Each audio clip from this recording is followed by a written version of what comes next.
চট্টগ্রামে এখন বলতেছে হাল জবানার মুফতি তিনি, আর একটা বললাম না, আলিফ বাতা জানেন না।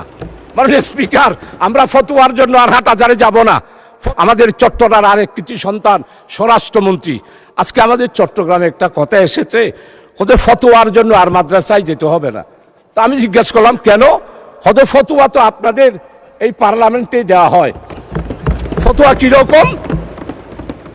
ফখরুল ইসলাম মাননীয় মন্ত্রী, উনি যেমন ইসলাম নয়, জামাত ইসলামীও ইসলাম নয়।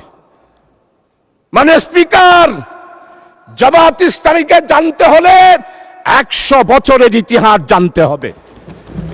জামাত ইসলামী কি ইসলামী দল না অন্য কিছু, সেটার ফতোয়া দেওয়ার দরকার নাই।